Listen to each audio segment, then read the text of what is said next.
सिद्धे जय प्रसिद्धे च आराहणाफलं पत्ते वन्दितारहन्ते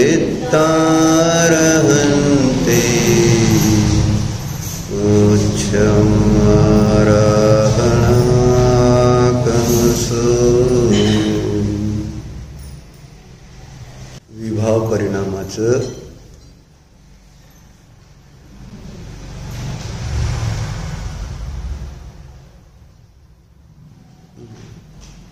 विभाव परिणाम कोणते? जर विभावचा अर्थ विरुद्ध भाव, विरुद्ध भाव म्हणजे अर्णव काय सांगतोय? लहान आहे का तू आता? मोठा किती झालाय आता मला सांगतो. शरीराने मोठा झालाय, वयाने मोठा झालाय. आता ज्ञानाने केव्हा मोठं व्हायचं? विभावाने मोठा झालाय. स्वभावाने मोठा केव्हा व्हायचा आपल्याला? विभावाने मोठा होणारा दुःखी होतो, स्वभावाने जो मोठा होतो तो सुखी होतो. आपण ठरवायचंय, आपल्या अधीन आहे ना. विभाव करणं आपणच आहे ना, आपल्या अधीनच आहे ते. राग द्वेष मोह भाव क्रोध मान माया लोभ आहे ना, हे काय आहेत? विभाव भाव आहेत. संसाराला कारणभूत जे भाव आहेत, कशाय भाव, त्यांना काय म्हणायचं? विभाव. विरुद्ध भाव, स्वभावाच्या विरुद्ध. स्वभाव काय? स्वभाव भाव काय? स्वभाव भाव काय नाही? हा स्वभाव भाव काय? स्वभाव भाव काय?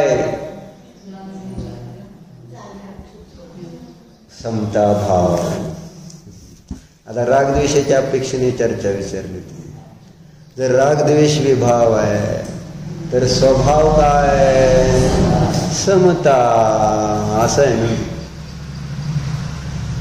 जाणणे पाहणे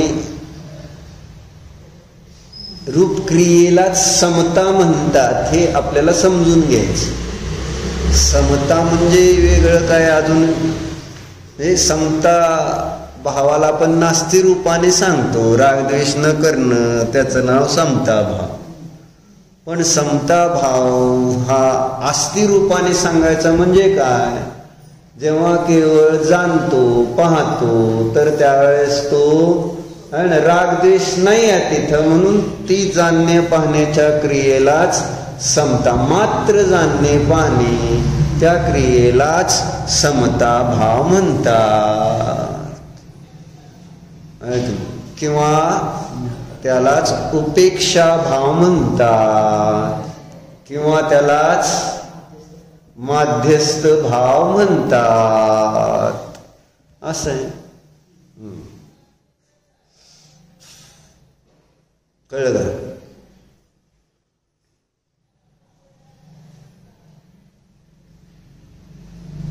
म्हणजे रागद्वेष जर भाव आहे तर आपल्याला काय करावं लागेल? है ना, समता भाव रूपाने राहिलं पाहिजे. आपल्या परिणामामध्ये सर्व वस्तूंच्या प्रती कसा भाव पाहिजे? साम्य भाव पाहिजे. आणि मग तो साम्य भाव काय आहे तर त्याचं स्पष्टीकरण सांगताना सांगितलं. साम्य भाव म्हणजे काय? साम्य भाव म्हणजे काय? तर पराच्या आश्रयाने साम्य भाव उत्पन्न होत नाही. व्यवहारामध्ये स्थूल रूपाने त्याला कशाच्या मंदतेला साम्य भाव म्हटलं जातं, मानलं जातं. म्हणजे विशेष रागद्वेष दिसत नसतात जेव्हा तेव्हा तिथं त्याला साम्य भाव म्हटलं जातं. कारण असा व्यावहारिक साम्य भाव मंद कशाही जीवांच्या ठिकाणी दिसून येतो. जसं येशू ख्रिस्त, त्याच्याजवळ साम्य भाव होता का नव्हता? ए Jesus Christ you know him, त्याच्याजवळ समता भाव होता का?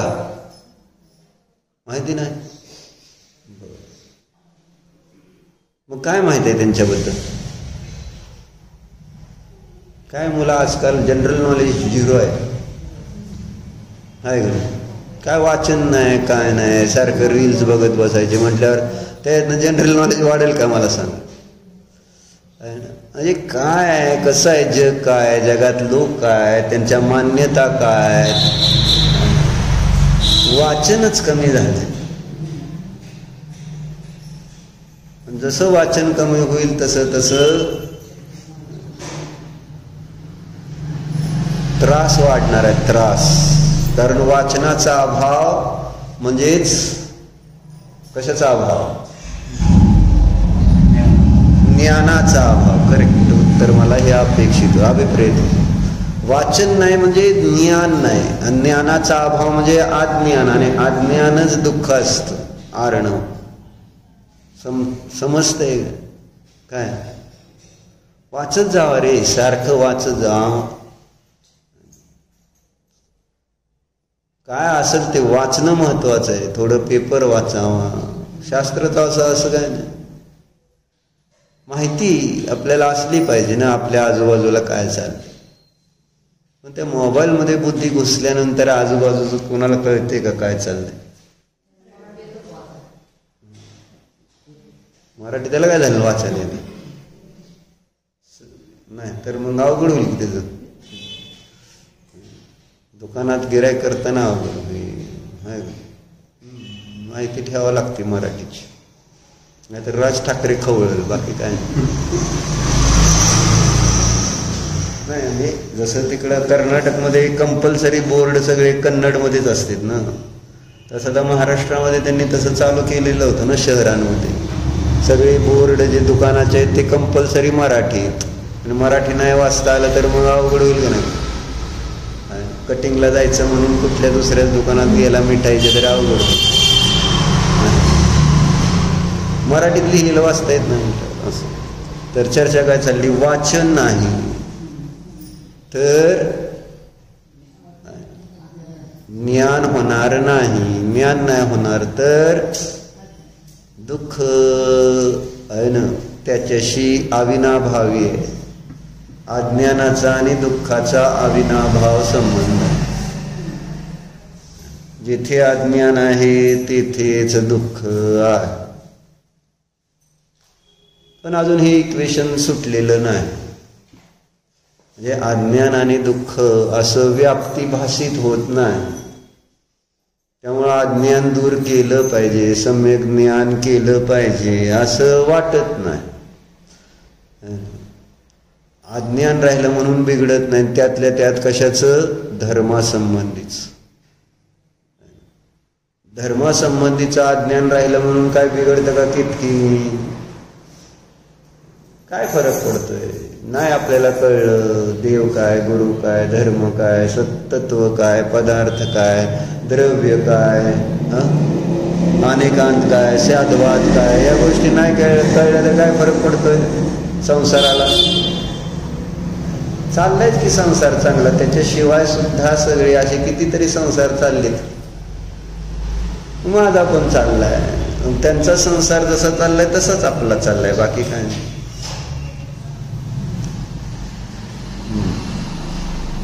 काय सांगत होतो मी? आर्णव, अरे जीसस क्राइस्ट बद्दल तुला विचारलं, त्याला का विभाग म्हणतोय? जीसस क्राइस्ट कोण होऊन गेले? कोण आहे? ख्रिश्चन धर्माचे संस्थापक म्हणा. त्यांना स्थापना केली. धर्म नव्हते हे कोणते, कोणीतरी असे जेवण मुस्लिम, हिंदू, ख्रिश्चन, बौद्ध हे सगळे नंतर. आपला जैन धर्म मात्र अनादी अनंत आहे. कारण जैन धर्माचं दुसरं नाव काय?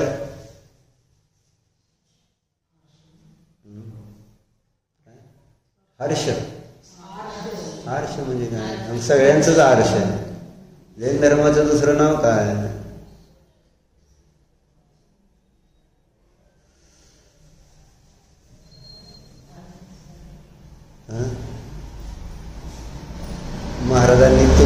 तुलनात्मक अध्ययन नावाचा चार्ट बनवलाय का नाही, न्यायदीपिकेमध्ये शेवटी दिलेला आहे. तुलनात्मक अध्ययन म्हणजे जगामध्ये वर्तमानात जी काही षडदर्शन आहे आणि त्या षडदर्शनामध्ये सांख्य, बौद्ध, वैशेषिक आणि अशी जी काही मतं आहे आणि त्यांच्या मान्यता काय काय आहेत वस्तू स्वरूपाबद्दल, त्याचा एक चार्ट केलेला आहे ना. मग त्याच्यामध्ये षडदर्शन अंतर्गत जैन दर्शन पण येतं ना. मग महाराजांनी त्या कॉलममध्ये जैन दर्शन नाव नाही लिहिलेलं.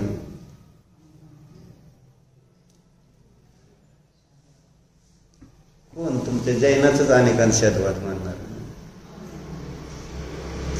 मग महाराजांनी काय लिहिलं, वस्तुनिष्ठ धर्म, त्याचं नाव आहे जैन धर्म. वस्तुनिष्ठ विज्ञान, त्याचंच दुसरं नाव जैन धर्म आहे. जैन दर्शन म्हटलं की पुन्हा एक मत भासित होतं. पण जैन मत असं काय नवीन तयार कुणीतरी, महावीरांनी जैन धर्माची स्थापना केली काय, कोणी केली मग? हा, छान उत्तर, मला आवडलं. ऋषभनाथाने नाही केली. तुला माहित आहे अनादी काळापासून होता म्हणून, सांगितलंय तुम्ही म्हणून, नाहीतर काय मला माहिती असं कारण आहे. बरोबर आहे का नाही? अनादी अनंत किती चांगलं आहे, त्याच्यावर विचार केला तरी सुद्धा फरक पडतो डॉक्टर. अनादी काळापासून आहे हा धर्म, अनंत काळपर्यंत असणार आहे. वस्तूचा स्वभाव जसा आहे तसा जीवाचा स्वभाव चेतन, आजीवाचा स्वभाव चेतन जो आहे तो अनादी काळापासून आहे आणि अनंत काळपर्यंत असणार. कुणी त्याला बनवलं नाही, कुणी त्याला नष्ट करत नाही, कुणी त्याला धारण करणारा नाही. तो होता, तो आहे, तो असणार आहे.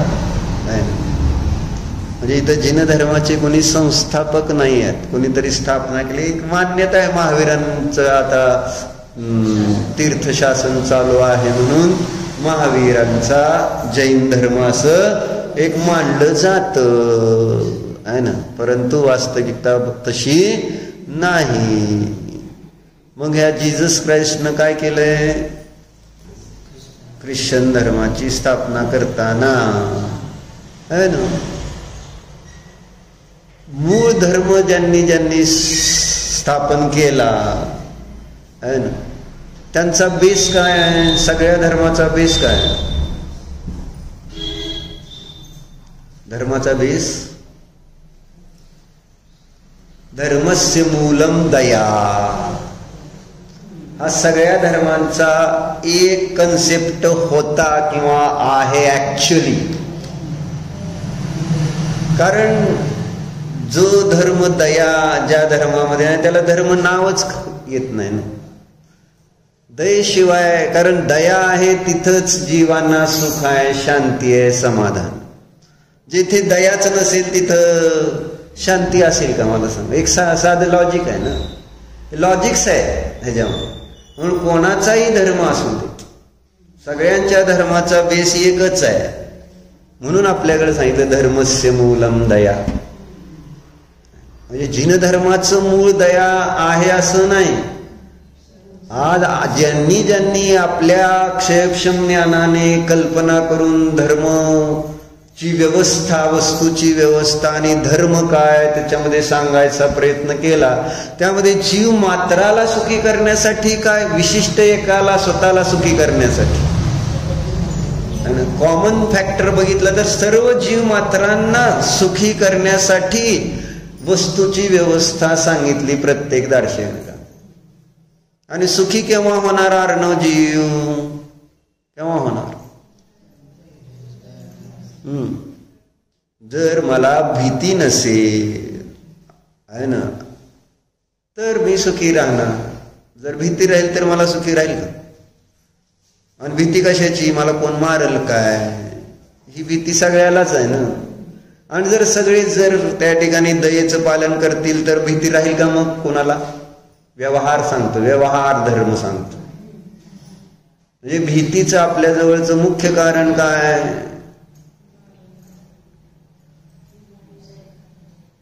मी कोणाच्या तरी द्वारे मारला जाईल. व्यवहारामध्ये जेव्हा शरीर धारण करतो, अगदी एकेंद्रियापासून सगळे जीव घाबरतायत ते कशासाठी? जे पर्याय धारण केली ती पर्याय नष्ट कोणाच्याही द्वारे केली जाऊ नये. असं नाही आहे, असंच आहे.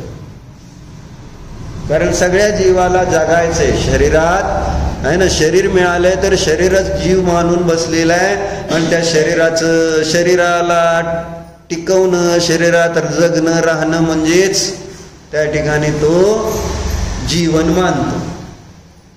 शरीराचा नाश म्हणजे माझा नाश मानतो. म्हणून शरीराचा नाश होताना प्रत्येक जीवाला संक्लेश होत आहेत. म्हणजे एकेंद्रियाला सुद्धा संक्लेश होत आहेत, बाकीचे तर सोडा. माहित आहे का? म्हणजे संज्ञी पंचेंद्रियाला त्रास होईल यात काही शंका नाही. पण एकेंद्रियाला पण जेव्हा त्याला जीव त्याचा घेतला जातो म्हणजे झाडाचंच मुख्य उदाहरण आज आपल्याला कळतंय. आणि त्यांना संक्लेश होतेत का? नाही होत. आणि सगळं केलेलं आहे तसे सायन्सनं, विज्ञानाने प्रयोग केलेले आहेत. झाडाच्या तिथं कोणी कुऱ्हाड घेऊन मनुष्य गेला तर घाबरतंय. झाड कापायला तसले आजकाल तर मशीन आहेत. त्या मशीन जेव्हा झाडाजवळ नेलं जातं तर घाबरतंय झाड सुद्धा. एकेंद्रिय कळतंय का नाही? भीती वाटते का? मग जल, अग्नी, वायू यांना, पृथ्वी यांना भीती वाटते का नाही? पृथ्वी, जल, अग्नी, वायूला भीती वाटते का नाही? का फक्त वनस्पतीलाच भीती वाटते? ते पण जीव आहेत का नाही? मग खाणीतनं सोनं काढताना त्यांना भीती वाटत असेल का नाही? असं विचारतोय. ते पृथ्वी काही जीव आहे का नाही? त्यांना संक्लेश होतेत का नाही? आणि तुम्ही जेवढं जास्त ऐकणार तेवढं जास्त त्यांना काढावं लागेल का नाही खाणीत? मग किती जीवाला मारण्याचं. म्हणून परिग्रह आनंदामध्ये रौद्र ध्यान आहे, त्याचं फळ आहे नरक. किती ऐकायचंय बघा. मला जास्त ऐकायचंय, अपूर्व जाईल नरकात. जाऊ दे का? नरकात जाऊ दे त्याला. जाऊ दे, माझं काय जाऊ दे. तुम्हाला कळते का काय म्हणतोय मी? ते मग काय म्हणते ते?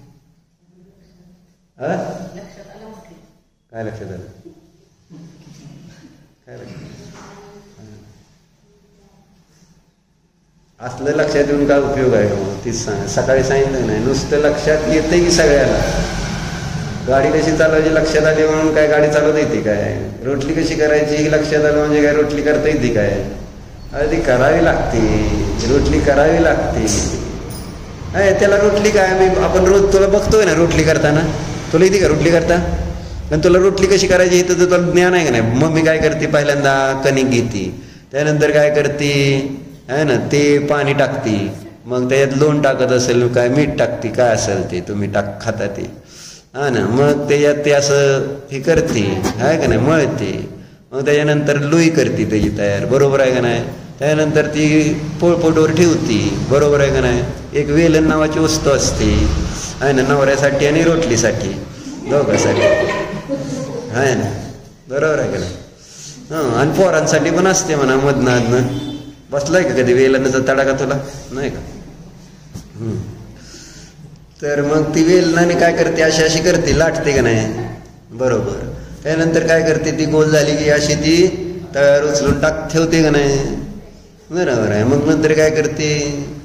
मग ती 2-3 वेळा अशी उलटी 1-2 वेळा करते का नाही? आणि नंतर ती तवा उचलते आणि असं त्याच्यावर ठेवते, रोटली तयार झाली का नाही? कर आता तुम्ही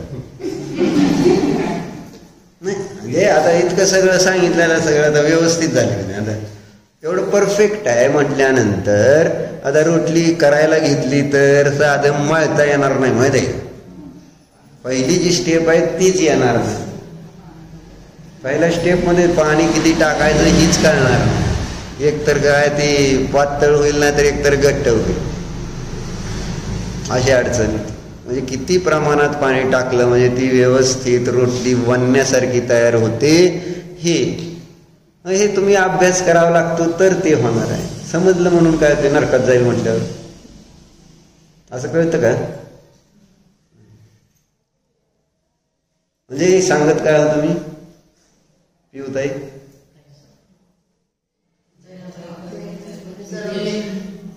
सोनं हे पृथ्वी काय सांगत होतो दयाभाव नंतर. म्हणजे पृथ्वी काय जीवाची हिंसा होती ही आपल्याला त्याच्यामध्ये, त्या जीवाला ते शरीर सोडावं लागतं. शरीर सोडलं जातं, त्या दगड असतो त्याला टाकलं जातं अग्नीत. माहिती आहे तुम्हाला किती बिचाराचे हाल. अग्नीमध्ये ते ज्यावेळेस दगड टाकला जाईल सोन्याचा, त्या जीवांना किती त्रास होत असेल सांगा. तडफडत असतील का नाही ते जीव जेव्हा त्याला ते तापवून त्या सोनं वेगळं करायचं ना, घाण वेगळं करायचं सोनं, किती तडफड होत असेल त्या जीवांची. आणि जेवढं हीट जास्त द्यावं लागतं त्याविषयी घाण बाजूला निघत नाही आहे ना. साधं आहे गणित शुद्ध सोन्यासाठी. मग तिथं जीव किती तडफडतील. कोणाला काळजी येते? No, it makes no difference. पैसे आले ना बदल, बाकी काय आपल्याला विचार करायचं कारण आहे का? मैद्यात किती जीव तयार झाले आणि काय झाले बघतंय का कोण? किराणा मालवाले काय किती वस्तू आहे दुकानामध्ये अशा ज्या अमर्यादित आहेत. कॅडबरी सगळ्याच अमर्यादित आहेत.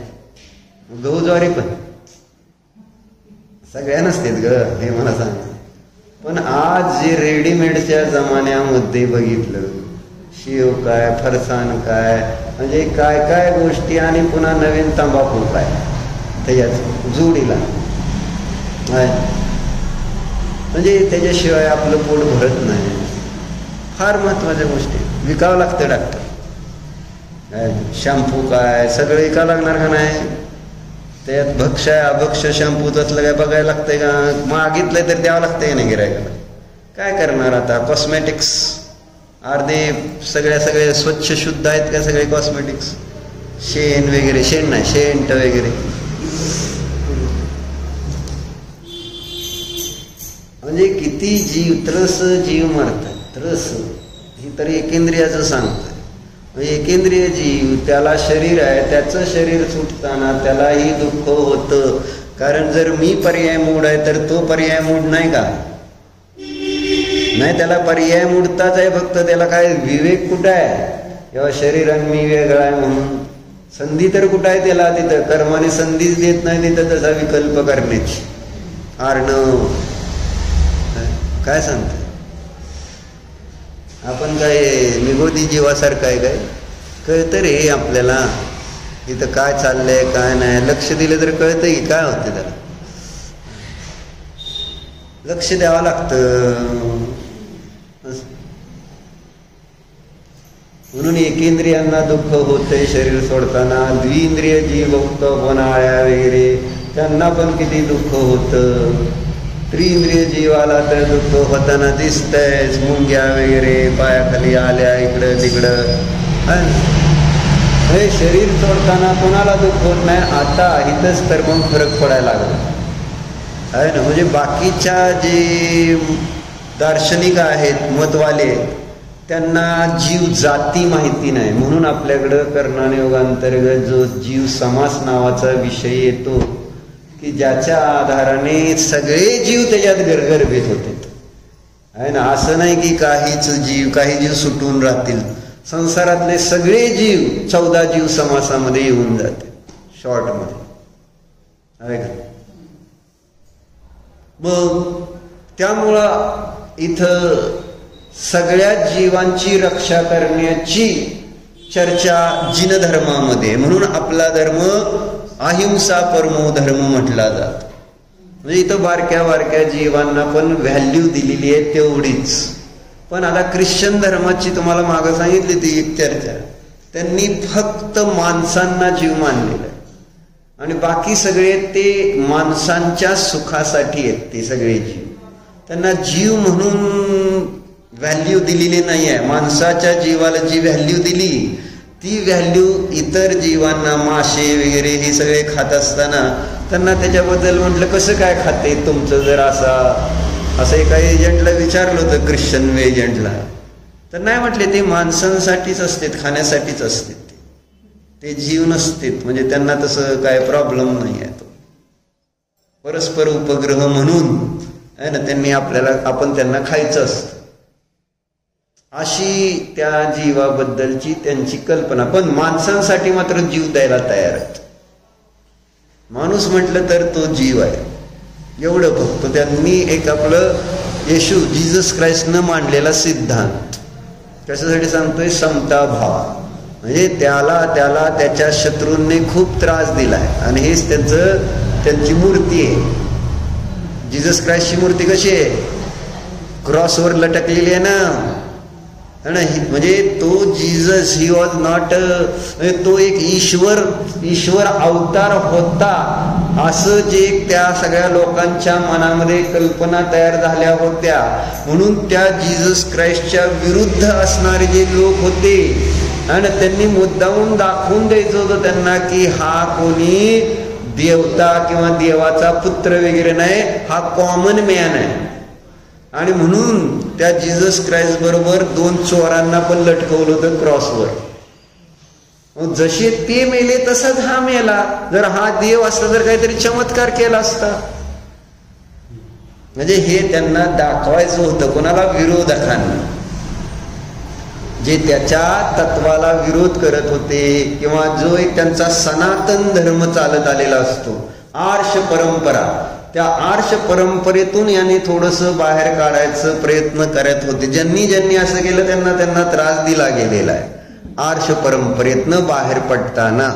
आणि बाकीच्या दार्शनिकांना नवीनच काहीतरी करावं लागलं, कारण काही समाजातल्या जीवांना त्रास दिला जात होता आणि त्यांना ज्यांनी थोडंसं हे केलं, काय केलं, हायलाइट केलं, तर त्या लोकांचे ते देव झाले. जसे शिवाजी, आंबेडकर हे देव का झाले, तर त्यांनी त्यांच्या समाजाला हायलाइट केलं आणि ते हायलाइट केल्यामुळं ते काय झाले, देव झाले त्या समाजाचे. अशी सिस्टीम असते. मग आम्ही सगळं काय, तुम्ही बाकी कोणी काय नाही, अशी सगळ्यांनी आपल्या दार्शनिकांनी किंवा मतवाद्यांनी मांडलेली व्यवस्था आहे धर्माची. म्हणजे आपल्याकडे जो धर्म सांगितला तो धर्म सगळ्यांसाठी आहे, सगळ्या जीवांसाठी, सगळ्या प्राणीमात्रांसाठी एकच धर्म. इथं मात्र कुठंतरी मर्यादा आणली. म्हणजे शरीरामध्ये म्हणजे काय म्हणायचं, गृद्धता ठेवणारे, आसक्ती ठेवणाऱ्यांनी मग हळूहळू त्याच्यात चेंजेस पण केले ना काळाच्या ओघात. जरी मूळ सगळ्यांचं धर्म काय होता, दयाच होता, परंतु त्याच्यात त्यांनी काय केलं, थोडंसं रसना इंद्रियाच्या लोलुपतेमुळं आपल्या अहंकाराला पुष्ट करण्यासाठी मग काही जीवांची हिंसा धर्माचं कारण सांगू लागली. म्हणजे यज्ञामध्ये मग हळूहळू गाय, घोडा, बकरी हे टाकायचे, त्याच्यात परत सुगंधी द्रव्य सगळं टाकायचं, जेणेकरून नाही तर तसं टाकल्यानंतर वास घाण येणार ना भरपूर, म्हणून ते वास येऊ नये म्हणून त्याच्यात सगळे बाकीचे आयटम्स असतात. आपल्याला वाटतं ही म्हणजे धर्म आहे, हे चढवणं हे असं, हे काही लोकांनी तशा पद्धतीने रुजवले, म्हणजे त्यांना त्याचा वास जाऊ नये म्हणून त्याच्यात चंदनासारखे वेगवेगळे पदार्थ, धूप वगैरे टाकलं की वास येणार. आणि मग त्याच्यात ते शिजून निघाल्यानंतर सगळ्याला प्रसाद म्हणून देणार, आणि प्रसाद म्हणल्यावर त्याला टेस्ट येणार, आणि टेस्ट आली मग हे भारी धर्म आहे बरं का. कारण लग्नाला टेस्ट कशाने येते, लग्नाला टेस्ट कशामुळे येते सांग, लग्नाची टेस्ट कशामुळे असते निहा. संध्याकाळी लांड्याच्या वेळेस ठेवले गेलेल्या आयटम्स, त्याचं नाव लग्न. लग्न दुसरं तिसरं काय नाही, टेस्ट पाहिजे. सगळे रसनेंद्रियाचे त्या ठिकाणी काय लोलुपी जीव आहेत. वृद्ध रसनेंद्रियाचं म्हणजे आशे तुटून पडते. भेळ असो, पावभाजी असो, पाणीपुरी असो, अजून मसाला डोसा असो, अजून काय असतं रे संध्याकाळी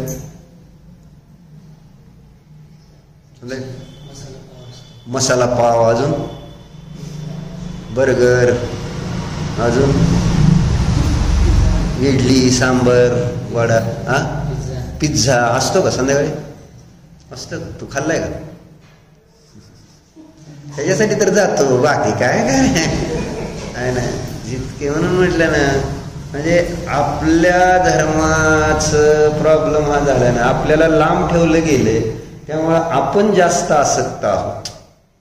बाकीच्या लोकांना त्याचं आकर्षण तेवढं नाही आहे जेवढं आमच्या लोकांना. का? कारण आपल्याला ते निषिद्ध आहे, आणि ज्याचा निषेध केला जातो ते जास्त अजून. आणि मांस भक्षण एक व्यसन आहे, म्हणून मांसाहारी पदार्थ तयार केले जाऊ लागलेले जैन मांसाहारी पदार्थ. म्हणून मध्ये एक तुम्हाला दाखवलं होतं वाचून, आहे ना, जैन बिर्याणी आहे ना, नावं सुद्धा तशी जी मांसाहारी पदार्थांची नावं आहेत तसलीच नावं आपल्या डिशेसला दिली जाऊ लागलेली. बरोबर आहे. आणि ते आमच्या स्वयंपाकघरात पण तयार करू लागलेलो आहोत आपण. नूडल्स म्हणजे हळूहळू त्याच्यातलं ते म्हटलं ना, मरत चालली ती भावना, अभक्ष्याची भावनाच मरत चाललेली. म्हणजेच कशाची भावना मरत चालली? दयेची. दया संपन्न, म्हणजे तो शब्द सुद्धा त्रास द्यायला पाहिजे ऍक्च्युली, आणि आता ते शब्द त्रास देत नाही. उलट आनंदाने ते शब्द ऐकून तशा टाईपच्या डिश आहे ना, व्हेज म्हणून, व्हेज बिर्याणी म्हणून वापरल्या जाते. करते का नाही घरी व्हेज बिर्याणी? नाही. मग काय करते बरं घरी? नाव 2-4 आले ती घरात सुद्धा करणारे. हे नाव ते नॉनव्हेज नाव आहे, परंतु पास्ता अजून काय असतं आपल्याला नॉनव्हेज नावच माहिती नाही जास्त. काय म्हणते ते बरं त्याला? बरं जाऊ दे. काय म्हणते ते? नेहाला माहित असं आहे ना. नेहा, एखादं नाव सांग. येते का नाही? येते, पण आता सांगत नाही. लबाड. असू दे, सांगायचं काय? हळूहळू कसं, म्हणजे आज शब्दासंबंधी भावना मेल्या, उद्या वस्तू संबंधी सुद्धा भावना मरून जाणार. यात काय आश्चर्य नाही. जसं म्हणून व्यवहारात आपण म्हणतो पण की आज मुलं थम्सअप घेऊन चिअर्स करतात. बरोबर आहे का रे? चिअर्स करता का नाही? थम्सअप बिम्सअप काय पित असाल? स्टिंग बिंग पितो का नाही? पितो नाही. स्टिंग नाही, मग काय पितो? काय?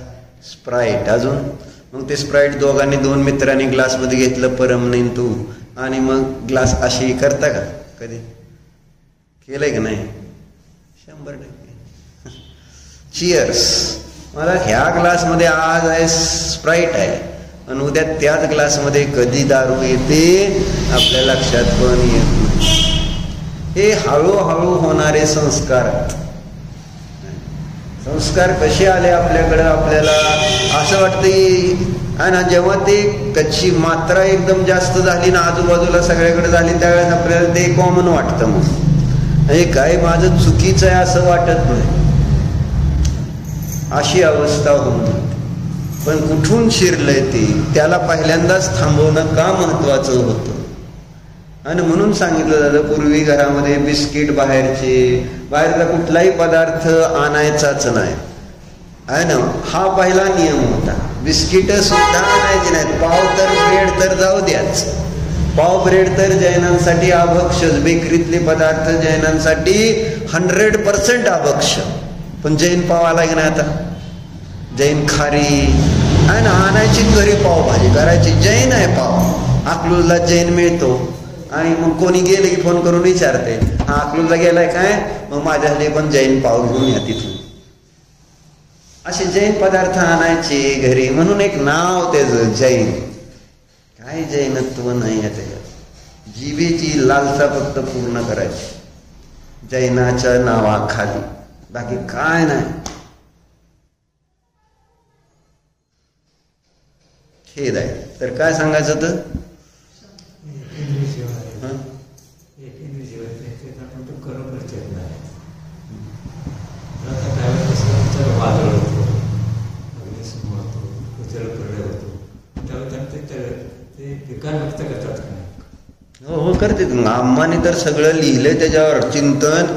तुम्ही बहुतेक त्या निजवैभव के दशरत्न म्हणून जे 10 धर्मावर लिहिलंय ना, त्यामध्ये त्या सुव्रता माताजींनी इतकं सुंदर वर्णन केलंय की एकेंद्रिय म्हणजे पृथ्वी कायिक जीवाचा क्रोध, मान, माया, लोभ, जलकायिक जीवांचं पण क्रोध, मान, माया, लोभ यांची कशा प्रकारे अभिव्यक्ती दिसून येते. छान लिहिलं आम्हाने, ते वाचन काढ.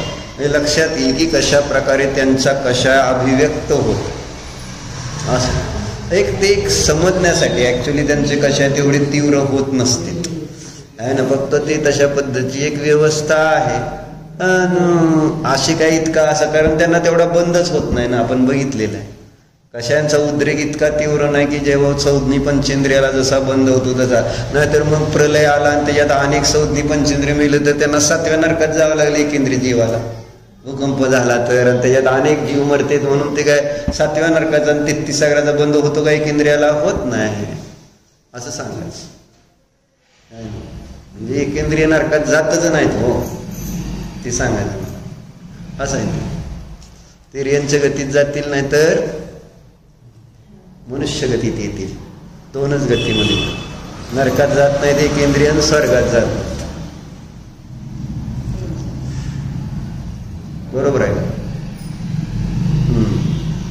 असं आहे. काय सांगतोय?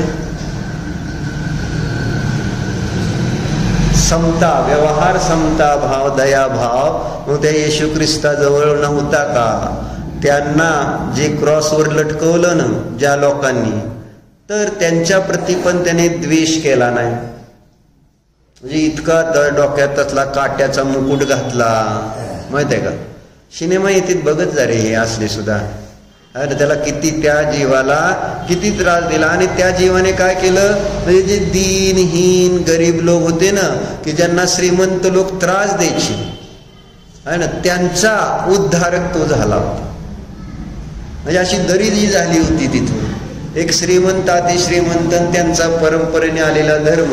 आणि त्यामुळे जसं भारतामध्ये हे जे दिसून आलं की शूद्र जीव जे लोक आहेत त्यांना इतकं म्हणजे ट्रीटमेंट इतकी बेकार दिली जात होती की त्यांनी माग चालताना झाडू बांधूनच जायचं. आणि त्याचे पाय सुद्धा उठले नाही पाहिजे. त्या पायाला सुद्धा शिवाय जर पाऊल पुन्हा ज्या उठलेत मातीत त्यांना, इतक्या पद्धतीने त्यांना त्या ब्राह्मणांच्या निमित्तात केला गेलेला हा प्रकार होता. ते स्वतःला देवता म्हणून होते चांगले, पण काळाच्या ओघात त्यांची बुद्धी म्हटल्यानं पुढं पुढं जशी चालली तशी भ्रष्ट होत चालली. स्वतःचा घात करण्याचीच त्या ठिकाणी कार्य केली जात आहेत. जसं जिन धर्मामध्ये आपण करतो. आपल्याच हाताने आपण आपल्याच लेकरांचा घात करायची आहे ना, सगळे आचारात आणायला लागले.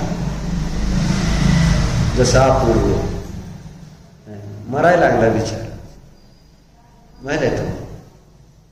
ना धर्म कळतोय ना काय कळतंय. आता एक जण माझ्याकडे आलते एकीकडचे, ते पण म्हटले इतका बिझी, त्याला जेवायला सुद्धा वेळ नाही. जेवतो सुद्धा फटाफटाफटा जेवतो म्हटले आणि लगेच जातो दुकानात. काम आहे, गाडी आली, उतरायची, जायचे गोडाऊनला. भयंकर त्रास. अल्पेशला तर किती त्रास आहे तुम्हाला काय सांग.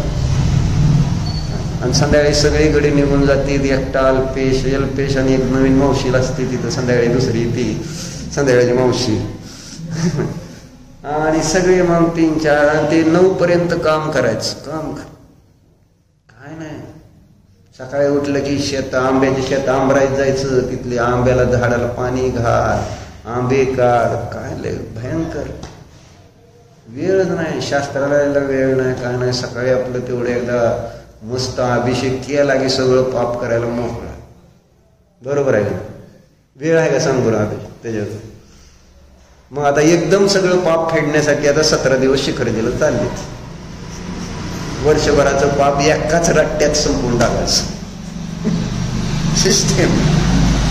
परत पाप करायला मोकळं झालं ना. गंगा नाही असं. मग नको का शास्त्राला यायला, वेळेवर खायला प्यायला नको? किती वसवस करायची, किती वसवस केली तरी काय फरक पडणार? आणि कशासाठी? कशासाठी? पोटासाठी.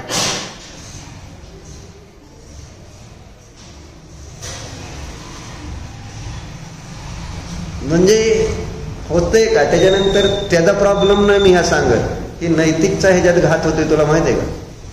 आता तर विचार कर, नवऱ्याचं झालं तर बायकांना मला माहिती आहे फरक पडत नाही. म्हणजे त्यांना त्रास देणं हे बायकांचा स्वभावच असतो. बरोबर आहे का संजय काकी? आहे ना? कारण त्यांचं वैरच असतं, स्वाभाविक वैर असतं ते. त्याच्या वेळेसच नवरा बायको होते खरं तर वर्तमानातली, पूर्वीचे नाही सांगत आहे ना. पूर्वी जोडिया स्वर्ग में बनती थी, अब जोडिया नरक से बनकर आती. ते फरक पडतो. बरोबर आहे का? बरोबर आहे का? मान्य केले ते मी. काय नाही म्हटलं तर परत अजून काहीतरी बोलून घ्यायचं. त्यापेक्षा बर काय कसं घ्यायचं, तुमचं तसं, तुम्ही म्हणाल तसं आहे ना, सांगायचं. मग ह्याच्यामध्ये भरडली कोण जातील? मुलं. म्हणून मुलांना सवय वाईट लागायला लागली. आई वडिलाला दोघाला टाइम नाही या मुलांचं. जसं आज शहरामध्ये टाइम नाही या मुलांकडे लक्ष द्यायला. प्रॉब्लेम हा आहे डॉक्टर. म्हणजे जी छोटी मुलं आहेत त्यांना त्यांचा प्रॉब्लेम हा आहे, त्यांना वेळ नाही दिला जात. घरात त्या ठिकाणी एकत्र कुटुंब पद्धती संपली, वाहिलं राहायचं. वाहिलं राहिलं की काय होणार? घरात कोण राहिलं आहे ना? सासू बागवान झाली, सासू सासरे, सासू एकीकडं सासरा दुसरीकडं, बागवान आहे ना. असं एकाकडे चालतं का? ते नाही चालत. दोन्ही वेगवेगळीकडे जावं लागते का नाही की? बरोबर आहे का? एका ठिकाणी सासू सासरे ठेवता येत नाही आणि एकतर नसले तर चालते. बरोबर. घरात माणसं कमी झाली. माणसं कमी झाल्यानंतर काम वाढलं. काम वाढलं का नाही? आता इथं एक दुकान वर एक दुकान म्हटल्यावर 2 दुकान काम वाढणार का नाही ना? मुलगा एकच आहे, मामा एकच आहे का नाही? आणि 2 दुकानात मामा कसं करणार काम? मला सांग बरं. 2 दुकानात मिळून मग बाबाला बसावं लागल. बाबा दुकानात, मा दुकानात, मामा दुकानात, मामी दुकानात. मग मला सांग, इच्छा आणि हिनी काय करायचं? विज्ञान त्या बी दुकानात. आता नैतिक दुकानात असतो का नाही मला? आणि अगोदर नाही नाही म्हणायचं. म्हणजे डोळ्यात एकत्र सांगतो संस्कार कसे बनते. अगोदर अजिबात त्याला आवडत होतं का दुकान? काय नाही, यायचाच नाही, बसायचं नाही. त्याची आई अभिमानाने सांगत होती नैतिकला अजिबात आवडत नाही. आणि अगोदर आता लहान असताना, आता 10वीत जायची वेळ आली. 9वी संपली ना? का 9वीत गेलाय? 9वीत गेलाय का? 10वीत गेला का? म्हणजे मोठा झाला. मग आता दिसायला लागला दुकानात. काय मग मी त्याला एक दिवस सहज विचारलं, काय रे आता सारखंच दुकानात दिसतोय? काय नाही, बसावं लागतंय, बाबाला जेवायला सोडायला लागतंय, आणि गिऱ्हाईक असतं, मग मावशी नाही, गडी नाही, तसं काहीतरी सांगून. आता त्याला म्हटलं मग तुला माहिती? हो, बरेच मला आता माहिती झाली. तर हळूहळू कसा शिकलाय बघा. आणि उद्या आता ते वडिलांना मागं टाकण्यासाठी मुलं दुकानात येतात. वडील जे करू शकले नाही त्याच्याविषयी मी जास्त करून दाखवणार. ही आजकाल पुन्हा कॉम्पिटिशन वडिलांशी लावलेलंच. बरोबर आहे का? शहाणा हो, वेळेवर शहाणा हो. आपल्याला मस्त वडिलांनी कमवून ठेवलंय, पुण्याचा उदय. आपण फक्त धर्म करायचं, खायचं प्यायचं, माझ्यासारखं निवांत नाही तर महाराज झाला तर उत्तम. पण लय टेन्शन घ्यायचं नाही दुकानाचं, कशाच धंद्याचं. की सुखी लाईफ आहे. सगळे अगदी विनंती करून आग्रहाने सगळ्याला शिव्या द्यायच्या बसून इथं सगळं काम. आणि कोणी काय बोलत नाही. अजून बोला आम्हाला म्हणते, चांगलं तुमचं काय नाही, तुम्ही आमच्या चांगल्यासाठीच बोलता, असं परत अजून आपल्याला कौतुकच. काय बरोबर आहे का चुकीचं आहे मला सांग डॉक्टर? म्हणजे काही करा, आमचं सगळं चांगलंच असतं. आणि तुम्ही काही केलं, चांगलं केलं तरी तुमचं सगळं वाईट होतं. किती तुम्ही प्रयत्न करा कुणालाही सुधारण्याचं, तुमचं चांगलं होऊच शकत नाही. कारण डोक्यात बसलेलं असतं ही वाईटच आहे, ती वाईटच. आणि आम्ही किती वाईट करायचं म्हटलं तरी होत नाही ना. आम्ही वाईट होतं सांगा स्वाती? चांगलंच आहे ना आम्ही. ते बघ कारण तुला जाईल आपलं डेमो देतो. पैसे कमवायची चिंता नाही, काय विकल्प आहे? निवांत एन्जॉय असे. म्हणजे धर्माचा आनंद तर आहेच, आपोआप लौकिक आनंद पण सहज आहे. लौकिक आनंद म्हणजे लौकिक अनुकूलता अशी सहज आहे. म्हणून काय लय डोक्यात ही डोक्यात घे, हे मी डोक्यात घेतलं तर मी सुखी झालो, मला कोणी काय करू शकलं नाही. ह्याला जरा डिरिंग करावं लागते. विरोध करणार आहेत घरात है ना, मम्मी पप्पा थोडं त्रास करतील तुला, अरे असं का करतो, एवढं सगळं कोण सांभाळणार, काय करणार असं म्हणतील. पण आपण म्हणायचं नाही मला काय जमणार नाही, आपण काय बोलायचंच नाही, आपला आपला धर्म करत राहायचं. हळूहळू ते यूज टू होऊन जाते. हे नाही बहुतेक करणार ना, तर ठीक आहे, मग त्यालाच आपण आता सहकार्य करू. सुरुवातीला विरोध होतो, परंतु एकदा नाही म्हटलं तर मग ते त्याला मदत करावी लागते आणि मग आपलंही कल्याण होतं आणि आपल्या संयोगात आलेल्या लोकांचंही कल्याण होतं. आमच्या दादाचं कल्याण झालं, आमच्या आईचं कल्याण झालं, त्यांनी माझं कल्याण केलं तर माझ्या निमित्तात होणार का नाही, सहज आहे. हे सांगतोय, खोटं नाही सांगत डॉक्टर. दादांना शेवटी ते काय सांगणं, बसणं, बोलणं, वेळ कोणाकडे होता, माझ्याकडे वेळ होता.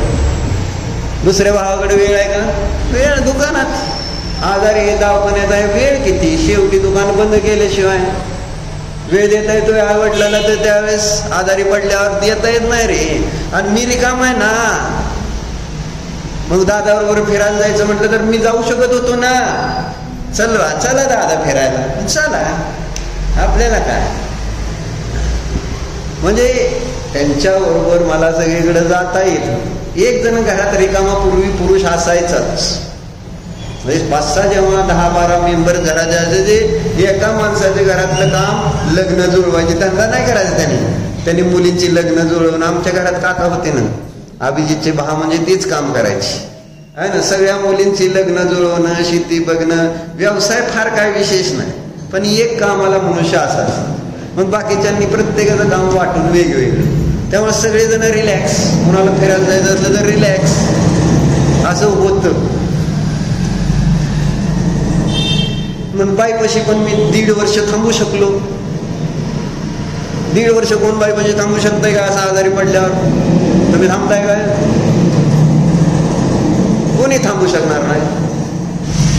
थांबवून दाखवा, कोणी थांबते काय?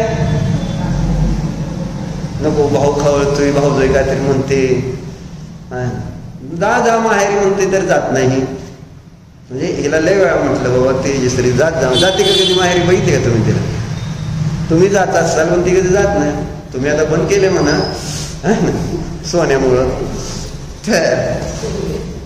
सांगायचं काय नाही. घर माहेर बिहेर काय नाही, आता जाऊ दे, नकोच, आम्हाला जायचंच नाही त्या गावाला. आईकडे सुद्धा नाही जायची तयारी. आणि ती रोज फोन करा, ही तर कधी करणार नाही, तीच फोन करणार, काय का तेजश्री बरी का, आता ती एकटी आहे, आपण रोज फोन करा, आपण करावा तिने करावा, कोणी फोन करायचं असतं? कोणाचा फोन येतो सांग? तू स्वतःहून कधी फोन केलाय? केला असेल once in a blue moon, म्हणजे कधीतरी महिन्यातनं चुकून. पण फोन कधी करते का तू? हो मग बाई आज शास्त्र असं झालं, चांगलं झालं, अमुक झालं, काय असं तसं असं म्हणून आपण स्वतःहून बाईला किंवा 4 गोष्टी आमच्या बाईला आमच्या लिखी वाचून दाखवते ग्रंथ. सगळे नातवं वाचन बाईने सांगितलं सगळ्याला वाचून दाखवायचं. आणि ती तिकडे गेलेली चोपड्याला साशी आहेत, ती पण तिला वाचून दाखवायला लावायचं. पंढरपूरच्या पोरांना नातवांना वाचून दाखवा, तिकडे गेलेला नातू बारामतीला वाचून दाखव, तेजूला वाचून दाखव, सगळ्याकडनं वाचून घेते. तिचा पण वेळ चांगला जातो आणि त्यांचा पण त्याच्यामध्ये लाभ होतो. करता असं तुम्ही? बहिणीला फोन केला, करता असं तुम्ही? वेळ पाहिजे की, वेळ सांगा लागलाय करता म्हणून. तुला करते का मम्मी फोन? कधी काय म्हणून करते? सोनं आज एवढं झाले म्हणून?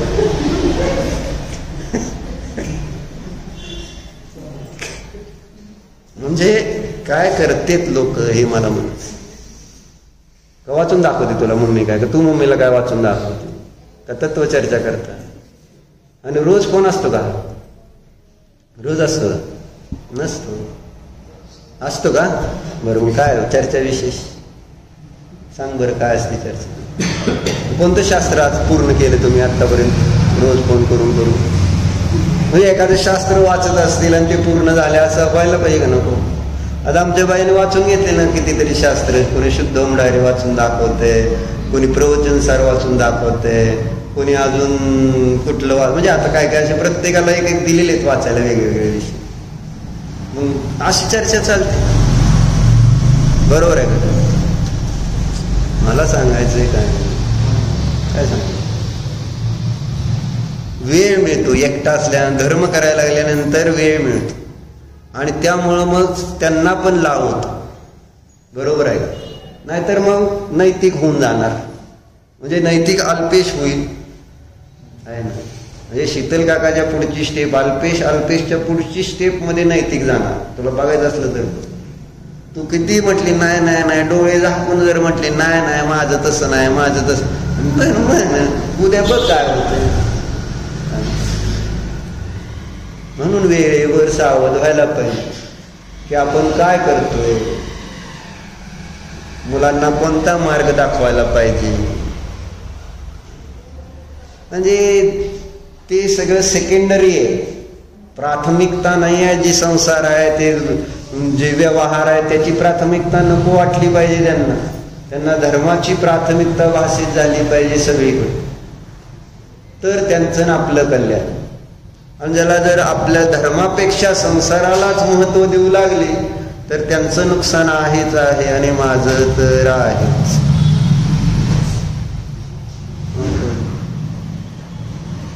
महत्व कशाचं आहे? लाईट गेली तर इन्व्हर्टरवर चालली लाईट न बंद करा, माणसं अंधारात पडली धडपडली तर चालते, पण लाईट चालू करायचं नाही, फॅन चालू करायचं नाही, बंद करा, सारखी बटणं बंद बंद बंद करा. प्राथमिकता त्याला कळती, प्राथमिकता त्याचं नाव आहे. महत्व कशाचं आहे? जीवरक्षेचं वगैरे काय नाही, माणसाचं वगैरे काय नाही. लाईट परत इन्व्हर्टर बंद पडलं ना आवाज करायला लागल्यानंतर काय करायचं?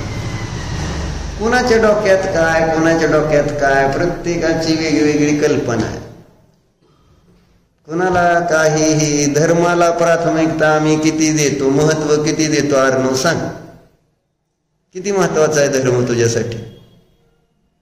ठीक आहे, सहज आता हाय आलोय सुट्टीला येतोय, चांगला आहे, गुड आहे, पण असंच तर डेली होणार आहे का? इथनं सुट्टी संपली घरी जाणार, कुठं रोज जाणार आहे शास्त्राला? तिथं परत काय संबंध येईल शास्त्राचा स्वाध्यायाचा? परत मंदिर जाता येईल का नाही कोण अष्टक? रोज जातो मंदिरात. किती मोठं पाप आहे तुमचं, तुम्हाला कळतं? आणि तुम्ही नुसतं म्हणायला बंगला आहे, गाडी आहे, सगळं आहे, आणि मंदिरात जायचं ज्यांना पुण्य नाही तर त्या बंगल्या गाडीला काय आहे ना, काय करायचं काय? त्याचा उपयोग काय त्या बंगल्याचा आणि त्या गाडीचा आणि त्या पैशाचा? आणि काय उपयोग आहे रे? जर देवदर्शन तुम्हाला मिळत नसेल रोज, आणि आज फलटण सारख्या गावात राहून जिथं अजून ट्रॅफिक नाही, मंदिर तुमच्या 1 किलोमीटर 2 किलोमीटरच्या अंतरात, आणि तिथं तू मोटरसायकलवर मम्मीला बरोबर कधी पण जाऊ शकतो का नाही? काय त्यात मंदिरात देवदर्शनाला जायचंय? बरोबर आहे का नाही? आता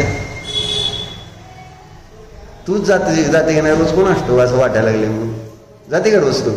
मग ही कसं काय जात नाही? मी म्हणत असते पण तो येत नाही, त्याला शाळा असते, त्याला ट्युशन असते, त्याला अजून काय काय असतं, कोण असतो? बरोबर आहे का?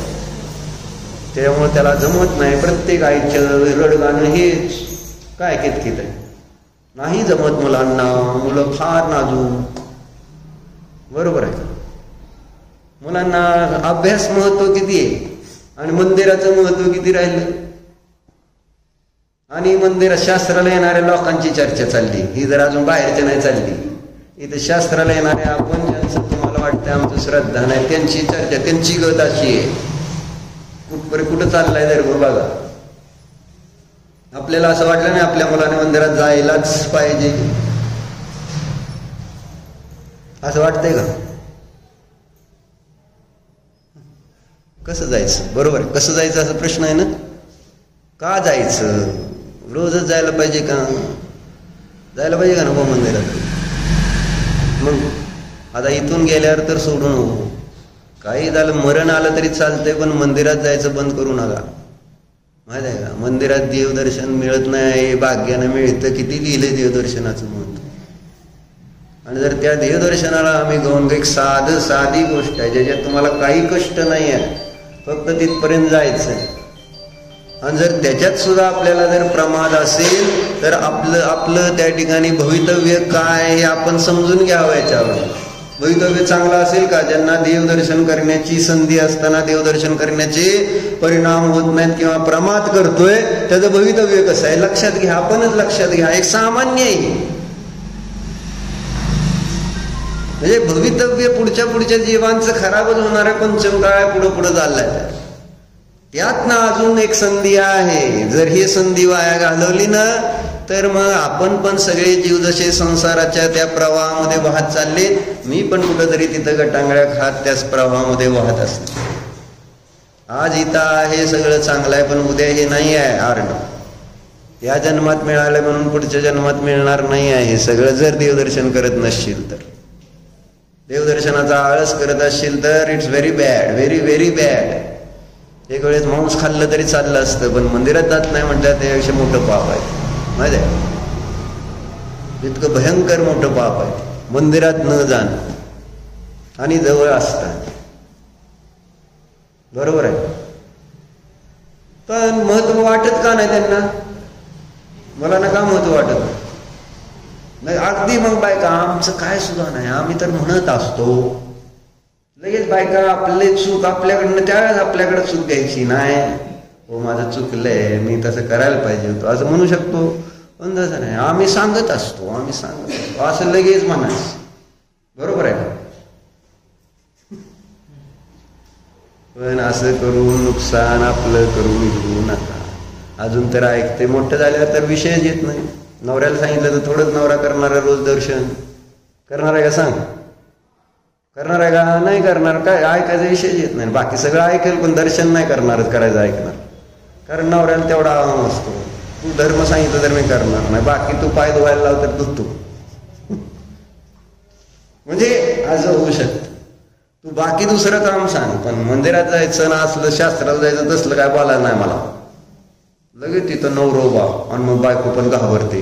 नाही हे आमचं अजिबात ऐकत नाही. तो बायकांचं कधी नवरे ऐकत नाही असं होतं का स्वातीताई? तुम्ही बघून बघा, म्हणून बघा. मिलिंदबाईला ना म्हटलं कधी प्रेमानं म्हणायचं, आधी भांडायचं नाही.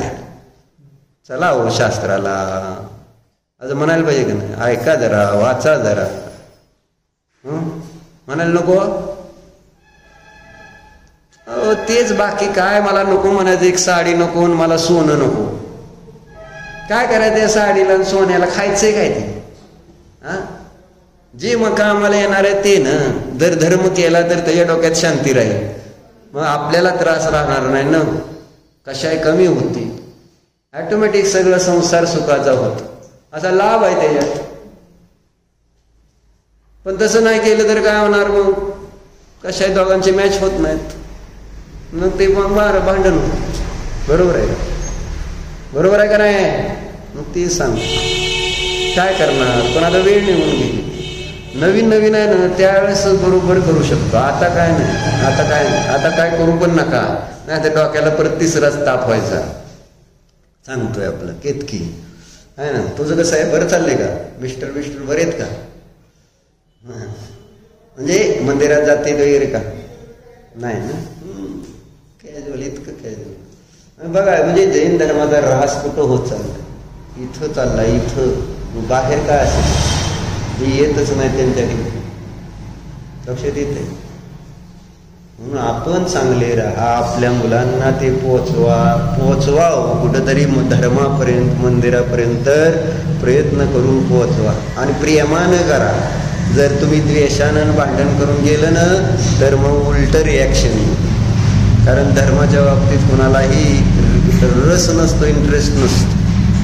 त्यामुळं धर्माला हळूहळू प्रेमानंच त्यांना डोक्यात घालावं लागतं. जेवताना वगैरे किंवा कधीतरी मूड चांगला असलं की चला मंदिरात जाऊ, मूड बघून असं थोडं सवय लावायची असते. बोलतात आमच्या बाईने आमच्या दादाला सवय लावली. नाहीतर आमचे दादा तुम्ही ऐकले तर बघितलं असेल की म्हणजे महाराजांच्या प्रवचनात असं एक नाही की जिथं त्यांनी इंद्रिय विषय भोगास सुख नाही असं कसं म्हणता महाराजांना असा प्रश्न विचारलेला नाही. त्यांना पंचेंद्रिय विषयामधला पण भोग आनंद घ्यायचे, छंद सगळे होते. त्यामुळे पण अशा जीवाची योग्यता कुठून, तर व्यवहारानं बघितलं तर बाईचा पुरुषार्थ. बाईने प्रेमानं त्यांना समजावून सांगितलं आणि त्यांनी आले. आम्हांनी पण योग चांगला आला, योग पण लागतो त्याला, असं नाही. पण बाईनं केला ना प्रयत्न. नाहीतर ते शेतकरी वकील म्हणजे एकदम त्या काय संबंध धर्माचा विषय येत नव्हता दादांशी खरं तर. पण बाई आमचे संस्कार तिकडून आले, सगळ्याला सांगत गेली, तिचा तिने धर्म पाळत गेली, त्याच्यामध्ये क्लॅशेस होत गेले तरी सुद्धा शांत. आणि हळूहळू कन्वर्ट कोण झाले, दादा कन्वर्ट झाले, बाई तर होतीच, मग आम्ही कन्वर्ट झालो. आम्हाला तर कुठं आवड होती, बाईमुळंच आम्ही कोणा कन्वर्ट झालो ना. बाईने प्रेमानंच सांगितलं करा करा करा आणि झालं. सांगायची सिस्टीम होती, कधी रागवलं नाही, कधी असं त्रास दिला नाही, जबरदस्ती केली नाही, आहे ना. जबरदस्ती करायची एक सिस्टीम होती, पण त्या सिस्टीम प्रेमान की आम्हाला जावं लागलं शास्त्राला आणि त्याचा लाभ आम्हाला मिळाला. ठीक आहे. ओम नमः. ओम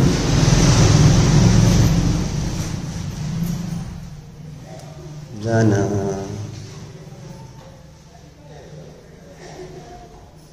हम दया धर्म संपन्न आहे.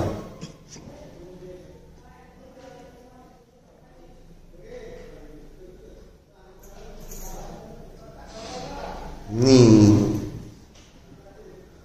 अहिंसा धर्म संपन्न आहे.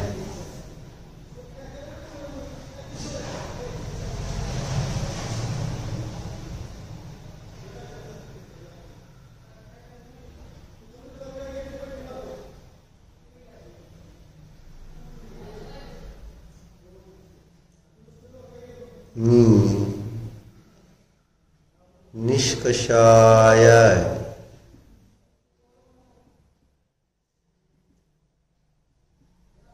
मी समता भाव स्वरूप आहे.